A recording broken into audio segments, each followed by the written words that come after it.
دین کی جدوجہد نہیں کرتا تو وہ اس کا آخرت میں اسی طرح سزاوار ہوگا جس طرح کہ ایک نماز کو ترک کرنے والا ہے. لیکن آپ نے جو انقلابی طریقہ کار اختیار کیا ہے اس کا عوام کی طرف سے کوئی رسپانس نظر نہیں آتا. میں نے کہا اگر یہی آپ کی سوچ کی کا معیار یہی ہے تو یہ میرا استعفیٰ حاضر ہے، میں جا رہا ہوں صاحب. اقامت دین کی جدوجہد، دین کے قائم کرنے کی کوشش کرنا، آپ متعدد بار یہ بات کہہ چکے ہیں کہ ایک مسلمان پر یہ اسی طرح فرض ہے جس طرح 5 وقتہ نماز. تو کیا اگر کوئی مسلمان یہ جدوجہد یعنی اسلام قائم کرنے کی، اقامت دین کی جدوجہد نہیں کرتا تو وہ اس کا آخرت میں اسی طرح سزاوار ہوگا جس طرح کہ ایک نماز کو ترک کرنے والا ہے؟ ہاں، اصل میں تھوڑی سی ترمیم اس میں کر لیجئے کہ میں جو کہتا ہوں کہ یہ اہل ایمان پر فرض ہے. اسلام ایک اور لیول کی بات کرتا ہے، ایمان ایک دوسرے لیول کی بات ہے. قالت الاعراب آمنا قل لم تؤمنوا ولكن قولوا اسلمنا ولما يدخل الايمان في قلوبكم. اے نبی، یہ بدو جو ہیں یہ دعویٰ کر رہے ہیں کہ ہم ایمان لے آئے. آپ ان سے کہہ دیجئے تم ہرگز ایمان نہیں لائے ہو، بلکہ یوں کہو کہ ہم مسلمان ہو گئے، اسلام لے آئے، اور ابھی تک ایمان تمہارے دلوں میں داخل نہیں ہوا. تو جب ایمان دل میں داخل ہو جائے گا اس کا لازمی نتیجہ جہاد فی سبیل اللہ، اقامت دین کی جدوجہد ہے. اور جو شخص نہیں کرتا وہ گناہ گار ہے. اب اگر کوئی نماز نہیں پڑھتا تو وہ گناہ گار ہوگا، اللہ کے ہاں سزا پائے گا. اسی طریقے سے اگر کوئی یہ نہیں کرتا ہے، اس میں تھوڑا سا فرق یہ ہو جائے گا کہ چونکہ ہمارے عام معاشرے میں جہاں تک نماز، روزہ، حج اور زکوٰۃ ہے اس کے بارے میں تو یہ بات معروف ہے، مشہور ہے، سب جانتے ہیں کہ یہ فرائض ہیں. اور چاہے کوئی شخص نماز نہ پڑھتا ہو یہ جانتا ہے کہ نماز فرض ہے، روزہ رکھے نہ رکھے یہ جانتا ہے کہ رمضان کے روزے فرض ہیں، زکوٰۃ دے یا نہ دے جانتا ہے کہ زکوٰۃ فرض ہے. لیکن یہ اقامت دین کی جدوجہد کا تصور ہی لوگوں کو ذہن سے محو ہو گیا ہے، جیسے کہ ہمیں یاد کرانے کی ضرورت ہے. اور اس کا حوالہ جو ہے وہ ایمان کے ساتھ دینا چاہیے. اس لیے کہ ارکان اسلام تو 5 ہی ہیں، کسی چھٹے کا ہم اضافہ نہیں کر سکتے. بونے الاسلام والا 5 5 چیزیں ہیں: شہادت اللہ الہ الا اللہ وان محمد رسول اللہ واقام الصلاۃ وایتاء الزکوٰۃ وصوم رمضان وحج البیت من استطاع الیہ سبیلا. یہ 5 ارکان اسلام ہیں. البتہ ایمان کی شکل میں 2 رکن اور بڑھ جاتے ہیں، اور وہ کیا ہیں؟ دل میں یقین. اسلام میں صرف شہادت ہے، وربل اٹیسٹیشن ہے، لیکن ایمان میں پھر دل کا یقین. اور دوسری طرف جہاد فی سبیل اللہ. اور جہاد فی سبیل اللہ کے مختلف مراحل ہیں، لیکن اس کا جو ہدف ہے آخری وہ ہے دین کو قائم کرنا، پوری انسانی زندگی دین کے تابع ہو جائے. ڈاکٹر صاحب، آپ ایک بات بڑی زور دے کر کہتے ہیں کہ انتخابات کے ذریعے پاکستان میں اسلام بصیرت نظام نہیں نافذ ہو سکتا، اور آپ جو مذہبی جماعتیں ہیں ان کے بارے میں آپ کے ریمارکس ہیں کہ ان کے انتخابات میں حصہ لینے کی وجہ سے اسلام کی منزل جو ہے وہ مزید دور ہو گئی ہے، اسی لیے آپ نے انقلابی طریقہ کار اختیار کیا. لیکن آپ نے جو انقلابی طریقہ کار اختیار کیا ہے اس کا عوام کی طرف سے کوئی رسپانس نظر نہیں آتا، یعنی آپ کی بھی اس ہدف کو حاصل کرنے کے لیے کوئی پیش رفت نظر نہیں آتے. اس کے مقابلے میں اسلامی جماعتیں جو ہیں وہ یہ کہتی ہیں کہ اگرچہ ہم اسلام نافذ نہیں کر سکے لیکن ہم نے اس انتخابات میں حصہ لے کر پارلیمنٹ میں جا کر سیکولرزم کا، سوشلزم کا راستہ ہم نے روکا ہے. تو آپ اس کے بارے میں کیا کہیں گے؟ دیکھیے، سوال یہ ہے کہ لوگوں کا ریسپانس کیا ہے کیا نہیں ہے، یہ کسی بھی قائد یا کسی بھی جماعت کے بس کا معاملہ نہیں ہے. یہ تو اللہ تعالیٰ ہی لوگوں کے اندر اگر کوئی توجہ پیدا کر دیتا ہے تو لوگ جو ہیں پھر کسی جماعت کی طرف، کسی تحریک کی طرف متوجہ ہوتے ہیں.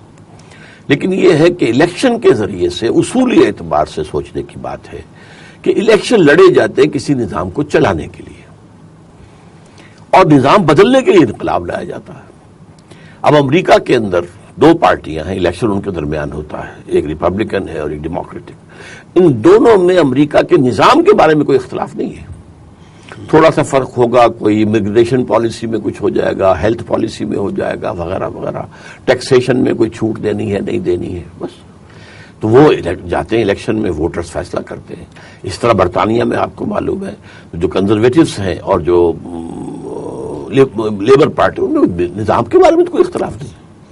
نظام کا اختلاف ہے کمیونسٹوں کو کہ نظام غلط ہے، وہ ظاہر بات ہے الیکشن میں کسی کو سوال ہی پیدا نہیں ہوتا کہ وہ الیکشن میں آ کر کوئی کام کر سکے.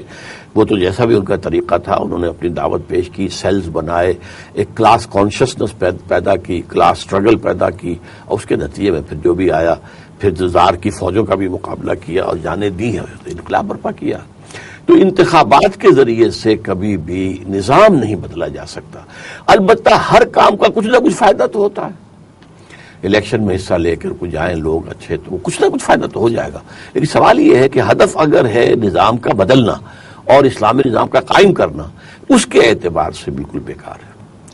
ڈاکٹر صاحب, آپ ممبر رسول سے حکومتوں کو اور اپوزیشن کو سیاسی مشورے دیتے رہے.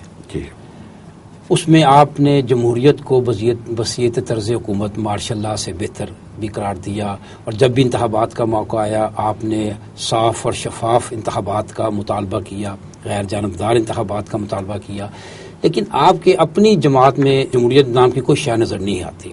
اسی کا دوسرا حصہ ہے میرے سوال کا, آپ کی جماعت میں آپ نے اپنے بیٹے کو اگلا امیر جو ہے وہ نامزد کر دیا.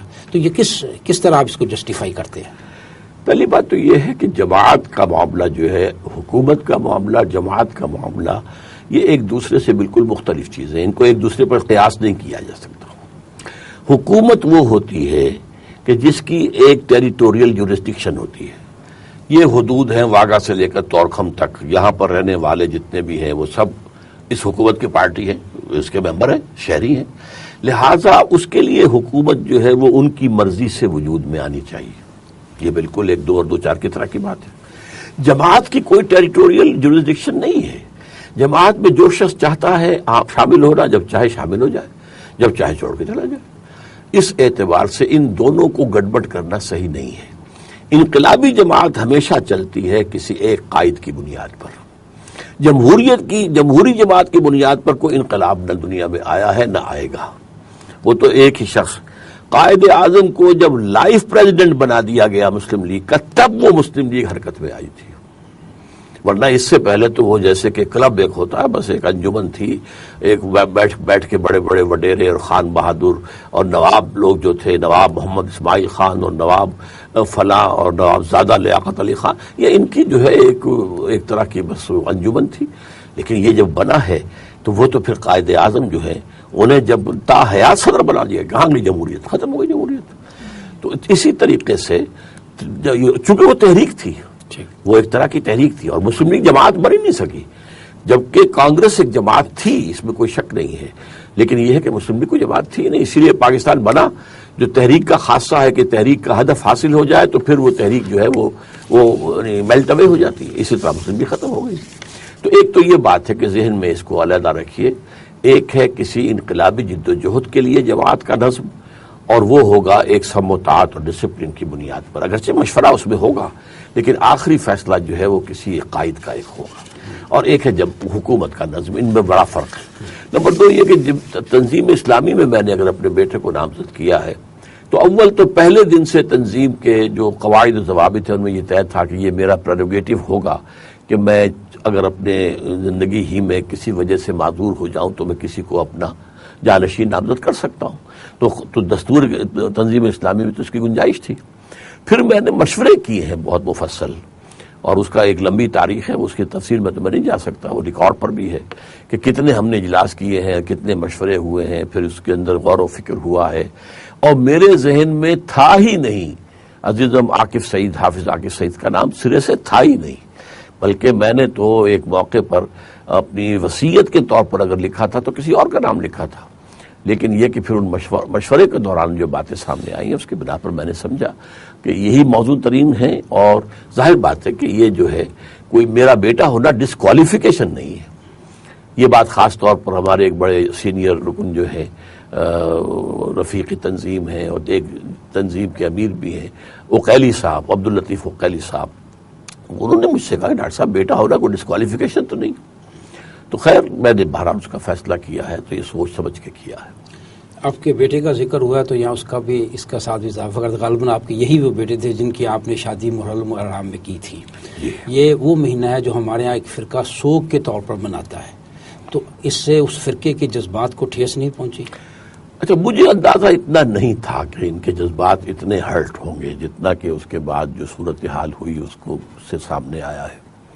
اور نیت بالکل نہیں تھی کسی کے جذبات کو ہرٹ کرنے کی. وہ تو صورت یہ ہوئی تھی کہ ہمارا جو ہے وہ سالانہ اجتماع ہو رہا تھا تنظیم کا، اور اس کے لیے ہم نے مناسب سمجھا تھا کہ یہ جو 2 چھٹیاں ہوتی ہیں 9 اور 10 محرم کی، ان کو یوٹیلائز کیا جائے. ان کے ساتھ 1 آدھ دن کی اور چھٹی لوگ لے لیں گے تو کراچی سے، پشاور سے لوگ جو آنے والے ہیں ان کو سہولت ہو جائے گی کہ کوئی اپنی دوسری چھٹیوں میں سے کٹوتی نہیں ہوگی. تو 9 اور 10 محرم کی چھٹیاں جو تھیں وہ ہم نے ان کو اویل کیا تھا. اور غالباً پہلے اس سے 1 دن پہلے 8ویں محرم کو پھر میں نے کہا کہ ہمارے سارے ساتھی آئے ہوئے ہیں تو ان کا نکاح اسی میں ہو جائے. تو یہ بالکل مجھے قطعاً اندازہ نہیں تھا کہ اس درجے اس کو ایک بنا دیا جائے گا. بعد میں بہت سے شیعہ علماء نے بھی کہا، مثلا یہ کہ یہاں لاہور میں عین غین قراروی صاحب نے کہا کہ کوئی حرام بات نہیں ہے، یہ ہمارے ہاں بھی اس کا یہ مطلب نہیں کہ کوئی حرام ہے، لیکن بس یہ ہے کہ ہمارے جذبات جو ہیں وہ اس سے مجروح ہوئے ہیں. تو میرے نزدیک اس میں کوئی ایسی بات نہیں تھی. تھوڑی سی باتیں ڈاکٹر صاحب پاکستان کے بارے میں ہو جائے. سب سے پہلی بات کہ آپ ضیاء کی شورا کے رکن بنے.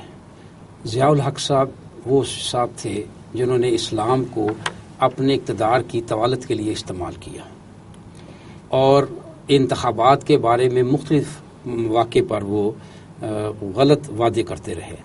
آپ نے ایسے شخص کے شورا میں، اور بلکہ یوں کہنا چاہیے کہ اس کے اقتدار میں حصہ دار کیوں بنے؟ اس کے لیے بھی تھوڑا سا پس منظر مجھے بیان کرنا ضروری ہوگا. جس زمانے میں میرا درس قرآن ہوتا تھا اتوار صبح کو مسجد خضرہ سمن آباد میں، اس وقت تو مجھے معلوم نہیں تھا. بعد میں معلوم ہوا کہ ضیاء الحق صاحب بھی اس میں، وہ اس وقت یہاں پر تھے، کور کمانڈر تھے، اور وہ وہاں پر آیا کرتے تھے، اور وہ سویلین ڈریس میں آ کر وہ درس جو ہے سنا کرتے تھے. اس کے بعد ایسا ہوا جب میں نے مولانا اصلاحی کی تفسیر تدبر قرآن شائع کی ہے پہلی جلد، تو ایک میجر صاحب آرمی جیپ کے اوپر سوار ہو کر آئے کرشن نگر میں جہاں میرا وہ دارالاشاعت الاسلامیہ تھا، اور وہ لے کر گئے. انہوں نے بتایا کہ جنرل یا لیفٹیننٹ جنرل ہوں گے اس وقت، یا میجر جنرل ہوں گے، ملتان کے GOC تھے. تو انہوں نے منگائی ہے. تو میں حیران ہوا، میں نے کہا ایک آرمی آفیسر جو ہے اس کی اتنی دلچسپی ہے. بہرحال یہ تو ہوا ایک پس منظر.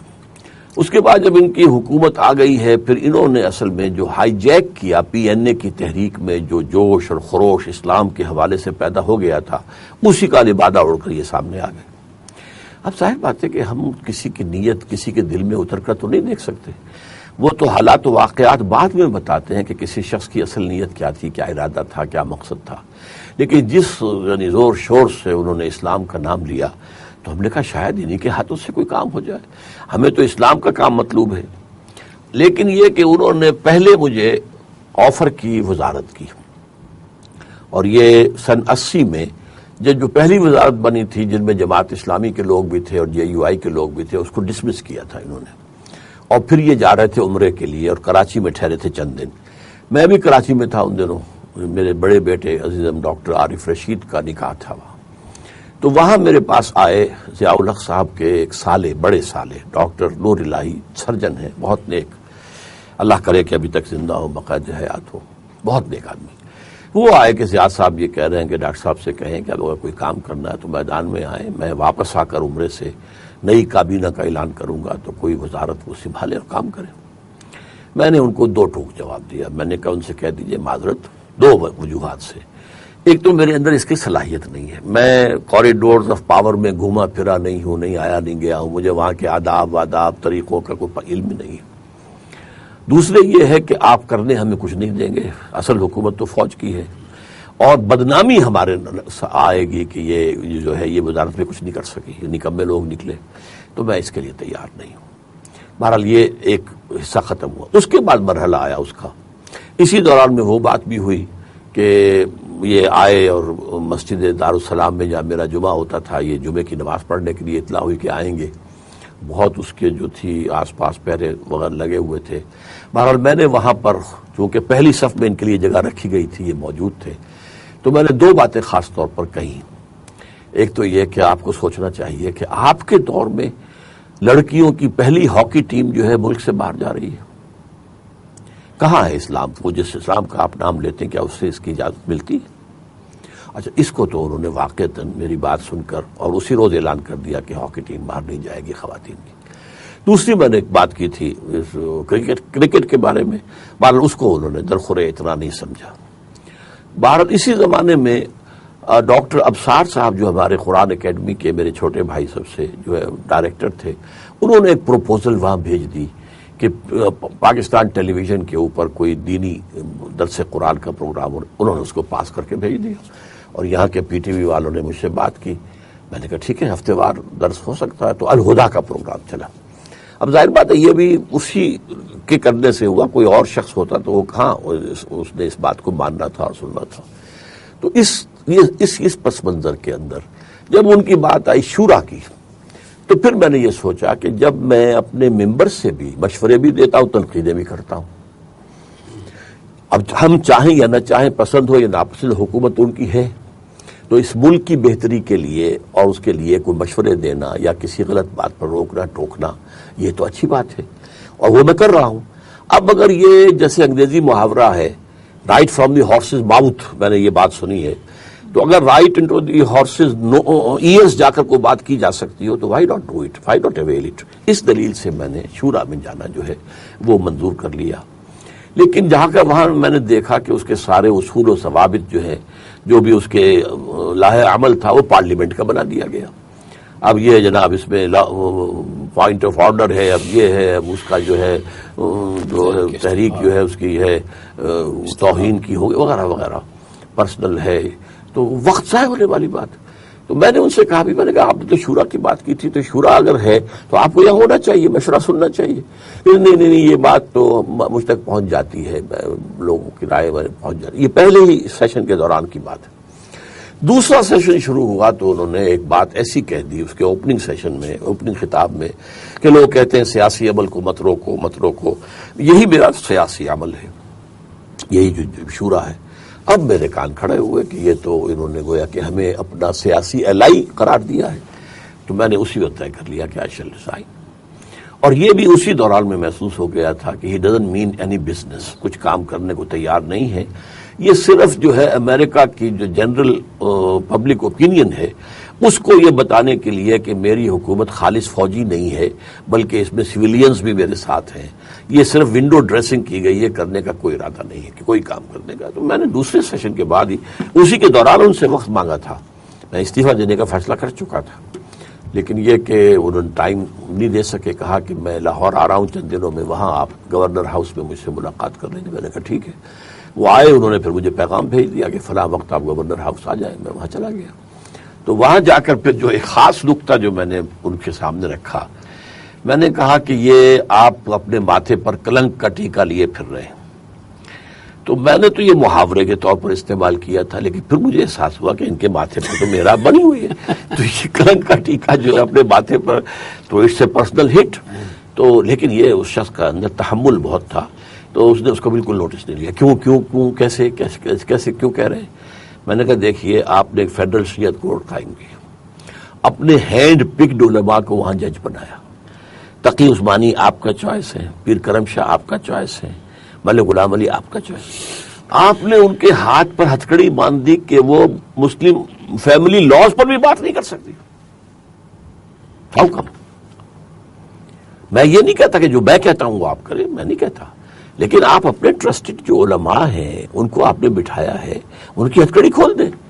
اچھا یہ بھی میں نے کہا غلام احمد پرویز اس وقت تک زندہ تھا، اور غلام احمد پرویز وہ شخص ہے جس نے کہ یہ فیملی آرڈیننس جاری کروایا تھا صدر ایوب کے ذریعے سے، کیونکہ یہ ڈپٹی سیکرٹری تھا گورنمنٹ آف پاکستان میں اور اس کا جو ہے قریب رابطہ تھا. تو بہرحال میں نے کہا وہ ہے، وہ عدالت میں آ کے ثابت کر دیں کہ خلاف شریعت نہیں ہے.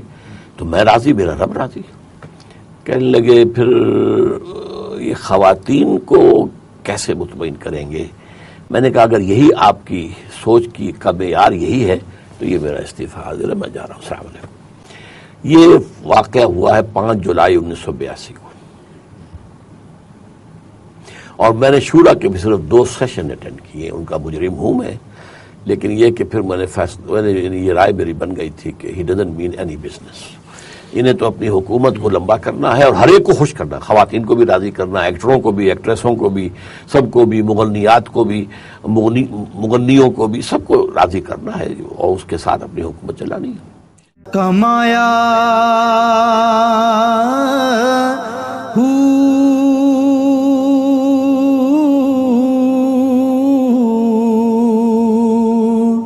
نام بھج مسیتی وڑیا نا تسبا